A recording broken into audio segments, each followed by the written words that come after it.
Hello everyone, welcome back once again. So this is our December 2019 question paper.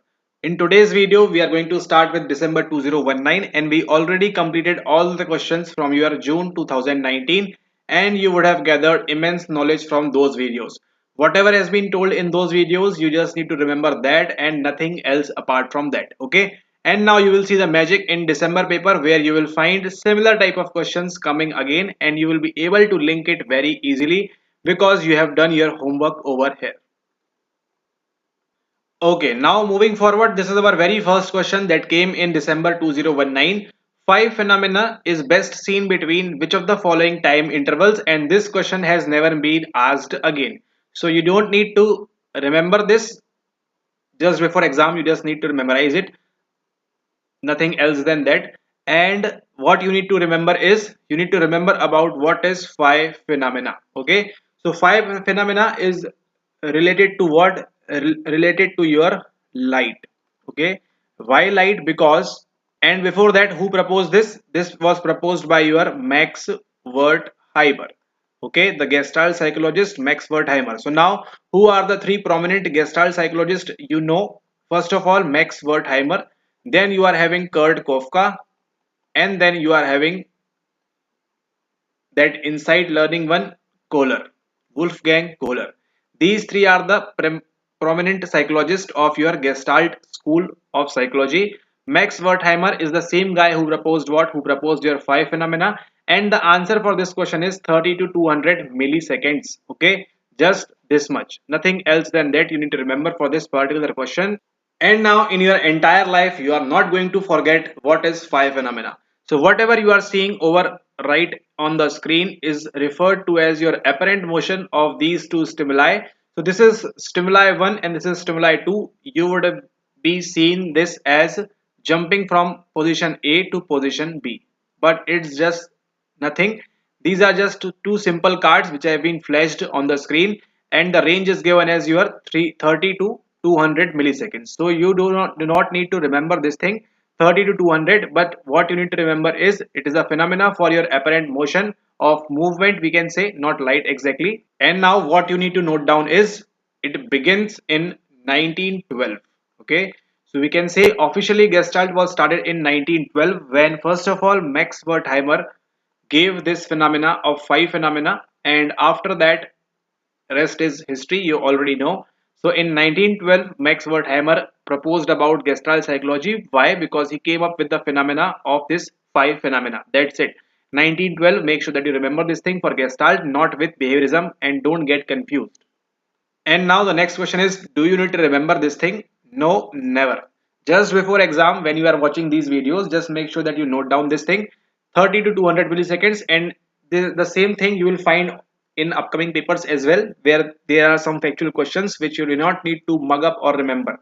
But the concept which I am explaining is very, very important. After that, this question again, Dr. X as a therapist felt a sense of complete understanding towards a father client. This that behave exactly the way his own children used to behave. This is simple your sympathy. Okay, and this question never get repeated again, so you do not need to worry and dwell on type of these questions. Okay, don't need to study, but yes, this is important and we will dive into this. Okay, which of the following would be the best method for studying the relative contribution of heredity and environment? So now we have two components over here, heredity and environment. So heredity is what? Whatever we are getting from our genes, and whatever we are getting from our environment is our surroundings. Okay, maybe our mother, father, our school, community, where we are, workplace, organization, whatever is in our environment will determine some things and our genes will determine some things. And the question is asking about the best method for studying the relative contribution of heredity and environment. Okay, now for doing this question you need to have some knowledge about identical and fraternal twins. Okay, so first of all we will go to developmental psychology, because why? This is your mother, this is your father. Long back you got birth in a form of this single cell. This single cell is called as a zygote, and you have watched the previous video also. And what happened there, what is the procedure of division of cells is called, and you will find the same answer in this paper as well. It is called as mitosis. Okay, so what is happening in the mitosis? The cell is getting divided into two. So this zygote divides into two cells, then this into two, this into two, then this into two, this into two, this into two, and this into two, and you form as a baby. Okay, now you are a baby. All right, but before that, the history lies where? History lies in the egg, or we can say the ovum, and the sperm. Okay, so sperm is coming from father, and egg and ovum is with mother. Okay, so now when the process of fertilization takes place, what happens is sperm is entering in the egg. Okay, sperm is entering in the egg, and this egg will give birth to a zygote, or we can say fetus, or we can say a baby. Okay, so baby will be coming out from this particular egg. As of now you are able to understand this much, it's completely fine, nothing more logic science you have to apply, just simple things. So sperm will enter in the mother's egg, and then it will fuse, and then what will happen? A baby will born. Okay, now what if I show you this, and now after this you will be able to remember this for your entire lifetime. So this is the egg, and this is sperm coming from outside, and it is getting the process of fertilization. So NTA might ask you anytime what is fertilization as well. Okay, because they have asked in the past but not in the recent times. But after that, when the fertilization has taken place, it will form into a zygote. Okay, so a zygote looks like this, and after that what is going to happen is this zygote is doing what? It is dividing in the process of mitosis, and the division is taking place, and it is forming as a embryo, and after that it is becoming a fetus. Okay, so you remember the stages of this thing, that this is the stage of development. They have asked questions like this in the recent times. And now once more, this is the fertilization taking place. The first zygote is created over here, and then what it is doing? It is dividing, and then it becomes in 4 cell, then the 8 cell, and it becomes a blastocyst, and forming then the embryo, and then the upcoming period is going on. Okay, and then finally you are born as a baby. And now why you studied all this? Because we are talking about the identical twins, and we are talking about the fraternal twins. So in your daily life, you would have witnessed twins, brother or sister, maybe brother brother, or maybe sister sister. Okay. So how does that happens is, first of all, this we will take as a mother and father, mother and father. So mother is having a egg and a single, we can say, sperm. Fertilization takes place and a child is born. So we will call this child as identical twins, because what will happen eventually is this ovum, or this single egg fertilized by this single sperm, now this will break into two pieces, you will understand like this, and then the mitosis will start happening for these twins. Okay, so this is the process for your identical twins, where we are having only single sperm and only single egg.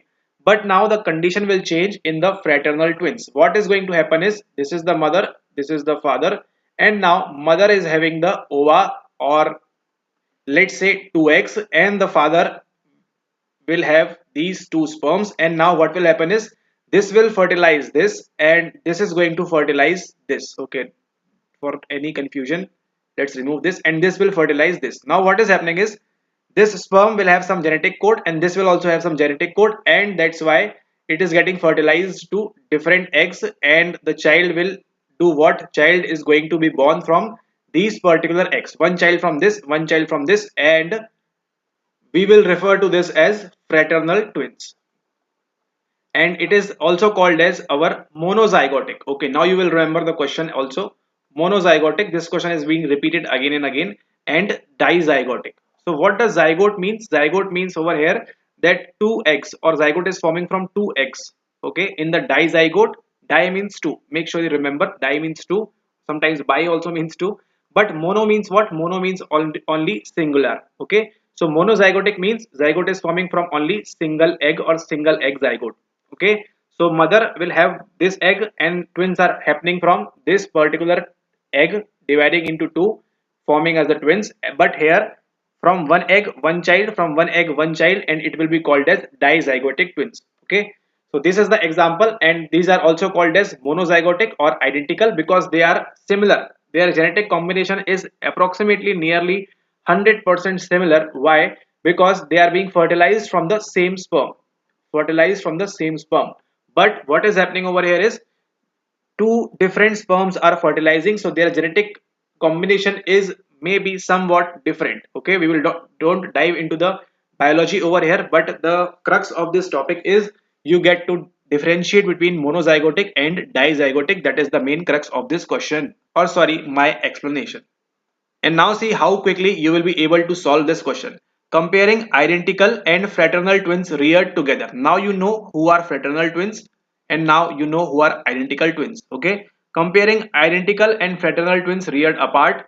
Comparing siblings. Who are siblings? Maybe uncle's child or uncle's children, uncle's daughter reared together and reared apart. This is not going to be the answer any day because just now you understood about identical and fraternal twins.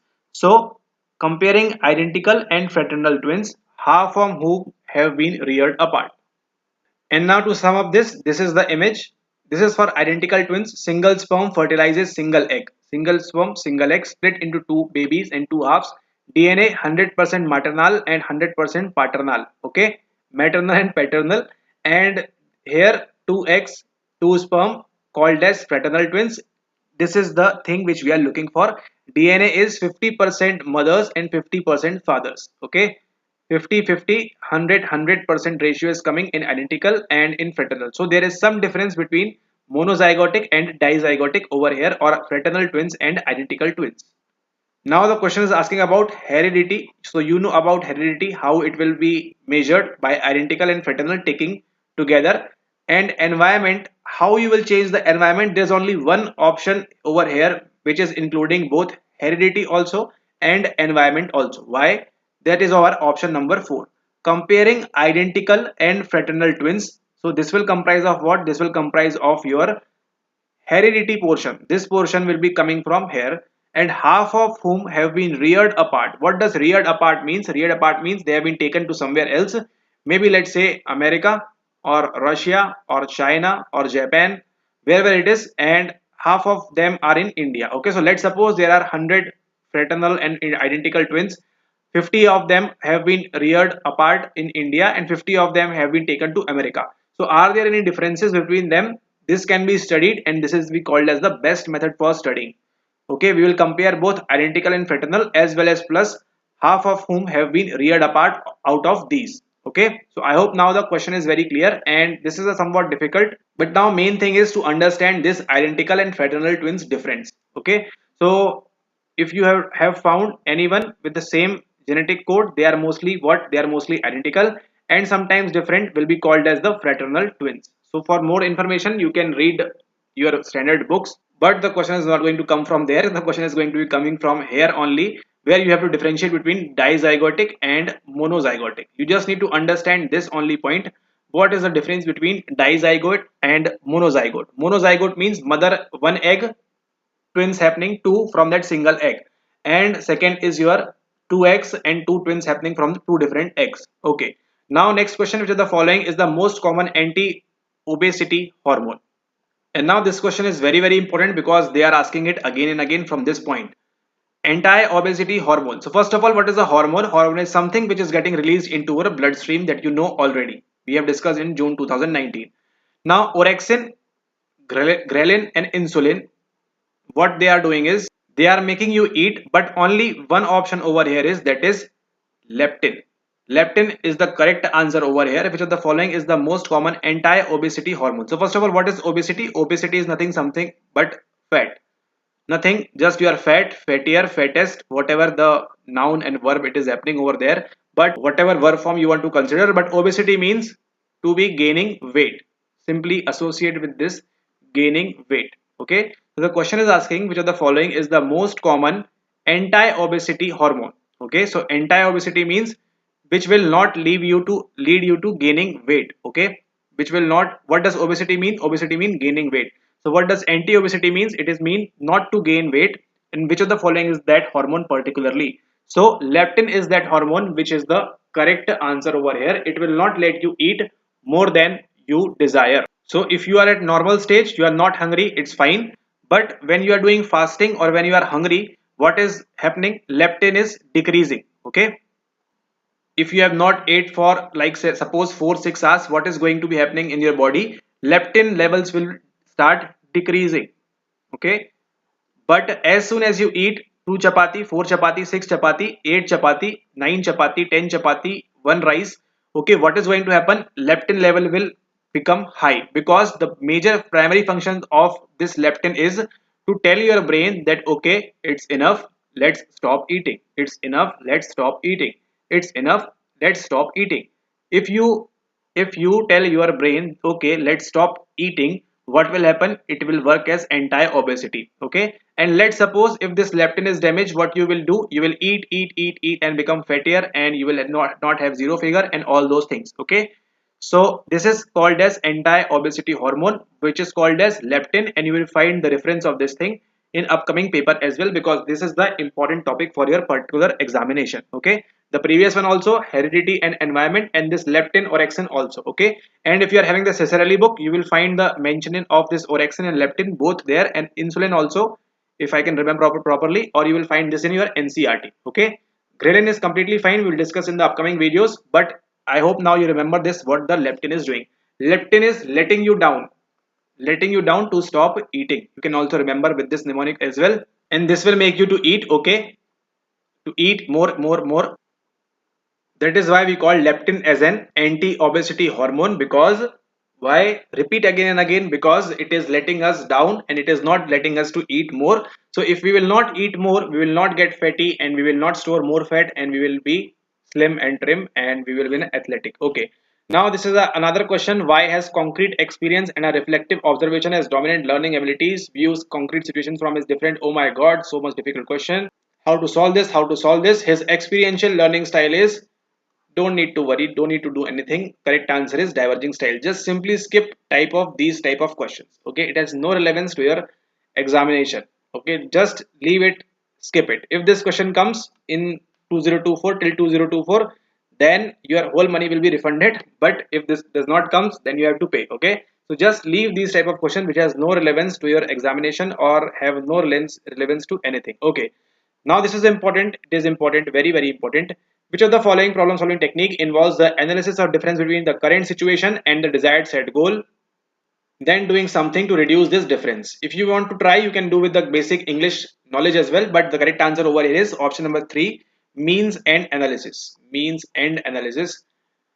Okay, now first of all, heuristics. We have discussed already the availability type and the representative type in the previous videos. What are sub goals? Sub goals are nothing in context with this particular question. And what is brainstorming? You are thinking, okay, I will do the books also, I will do the PYQs also, I will do the mocks also, I will do this also, I will do this also. You are doing, making your brain work. You are doing brainstorming simply. Don't, no need to, of explanation of this. What is brainstorming? Okay, just simply time based. Brainstorming, you already know how to just think of multiple options. But what is happening over here is, this is a problem solving technique. Okay, problem solving from your unit number 6 involves the analysis of difference between the current situation is over here, and the desired set goal, and then doing something to reduce this difference is called as your means and analysis. What you will do, right? No more rocket science here. Is in the current situation and desired set goal, what is the difference between them? Means and analysis. Just move ahead. Okay, don't need to worry about this thing. Again, this question using Hull's theory, they have never asked about this again, because these paper here used to be very tough. Now here what you need to do is, the correct answer is, I will tell you, but what is happening over here is, you need to know what is concurrent validity, you need to know what is construct, what you need to know what is lack of validity, and you need to know what is convergent validity. And this convergent validity is coming again and again as a multi method, that by Campbell and Fiske in the recent exams. Okay, so what is a construct validity? When your content will not be able to fulfill all the things, when your criterion will not be able to, or sorry, when your concurrent will not be able to fulfill all the things. This is for your content, this is for your concurrent. Then we move on to where? We move on to construct validity, and this is the correct answer for this. Okay, so how this will happen? You need to study for this, because using Hull's theory, Hull's was a guy using that theory. Taylor conceptualized that anxiety. Is there any physical anxiety, or is there any form of anxiety? Is an emotionally based drive that might differ from one person to another, and therefore high anxious subjects on Taylor's manifest anxiety scale, just a difficult question they are trying to make, should be conditioned faster than the low anxious subject. Okay, whatever he is doing, The study verified the hypothesis. What is happening over here is this provide evidence for your construct validity, because it was made up point of anxiety, nothing apart from that. Just some random question which is not going to repeat again ever. And then you are over here. Imaginal disputation by using the ability of client to imagine is a method of existential confrontation, gestalt therapy confrontation, mindfulness, and your REBT. Okay, so now is this question important? No, this is not important. What is important? Mindfulness is a technique to calm your mind simply.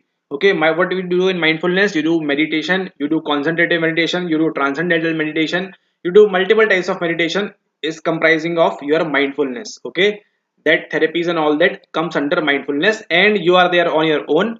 But imaginal disputation by using the ability of client to imagine. No client is over here in the mindfulness process. Okay, so this options gets eliminated. Then is a method of, what about existential confrontation? It is nothing like this thing. Existential confrontation, no need to worry about this thing. It can be a therapy, existential therapy, but for this question it is nothing to worry about. Now, what is important is your REBT and Gestalt therapy. So what is happening over here is Gestalt therapy was given by whom? Laura and Fritz Perls. This is important, which I am writing down. Okay, these all long lectures make tongue twist and slip and whatever. Laura and Fritz Perls proposed or came up with an idea of what? Came up with an idea of Gestalt therapy, which has number of conditions under that. And one important thing over here is, now this is need to remember empty chair technique, and you will find the relevance of this point in the upcoming exams as well. They have asked about empty chair technique again and again.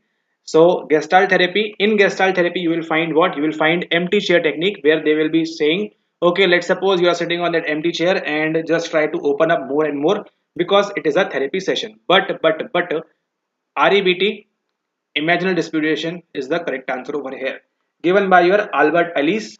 And what happens in REBT you can study, but we'll discuss about this in upcoming papers also, because everything is mentioned in paper only. You need not to do anything apart from basic books. But REBT, I told Albert Ellis, it has some ABCD functions. And next question is, which of the following was described by RB Cartel using S technique of factor analysis? Differential effects of stimulus situations on personality. Why RB Cartel will talk about stimulus situations? Group formation, social interactions, individual differences among people. The correct answer over here is social interactions. Okay, and why it is, you do not to worry. RB Kettle gave you 16 personality factors. Okay, using what? Using a method of factor analysis. This is important to you. This is not important to you, more relevant to you, but this is more relevant to you. Factor analysis was used by RB Cartel, gave 16 personality factors, and it has Q data, L data, T data, and all those things, which we will discuss in 2021 paper, and we would have already been discussed in the previous videos as well. Okay, about RB Cartel. Then I'm telling you, right till now, I have just found two questions that were important. This REBT one, this previous one, that means and analysis, and one, two more questions of that heredity and environment, and all those questions. Those are important. Rest all is something which is very irrelevant. Okay. And a psychological currency that permits deviation from the group is called. Okay, so it's just a simple technique of elimination over here. What is conformity? What is obedience? What is compliance? So compliance was given by your Robert Cialdini, and he gave number of methods, number of attempts, not attempts, number of things in the compliance. Put in the door in the face. We have already solved that question in previous paper. Now this is obedience. Obedience was given by only and only, first of all, your Stanley Milgram. Stanley Milgram. Okay, Stanley Milgram performed that Stanford prison experiment. No, Stanford prison experiment was done by Dr. Philip Zimbardo, and I remember one of our students, she was studying, and just day before of previous exam, I told that okay, this is going to come, and she just joined approximately 1 week before, and just something like that, and I told that okay, this was an experiment. A recent movie was there on, not recent, but a movie was there on this experiment as well, and I just mentioned about this Dr. Philip, and that question was same in the examination the very next day. Okay, so you need to remember this thing about Dr. Philip Zimbardo, who done the Stanford prison experiment. Okay, for that individuation, de-individuation thing, social role thing. Don't worry, whatever I am saying, you will find in 2022 paper as well. Okay, now obedience was Stanley Milgram. perform that electric shock experiment, and you know rest of those things.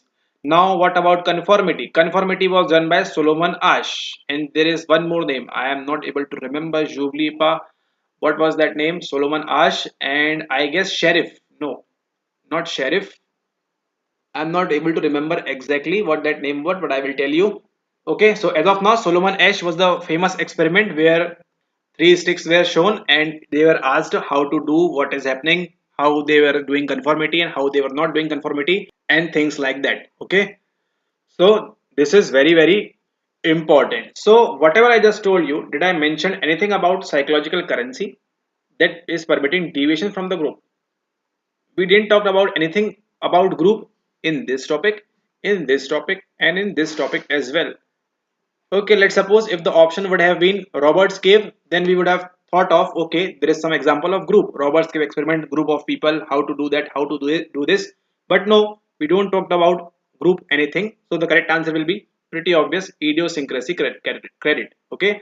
So what is idiosyncrasy credit? A psychological currency that permits deviation from the group we will refer to as our idiosyncrasy credit. Okay, all right, so we have discussed the 10 questions, and this is going to be the important one which we will discuss in the next video, which will be going to our part 2 of our December 2019 series.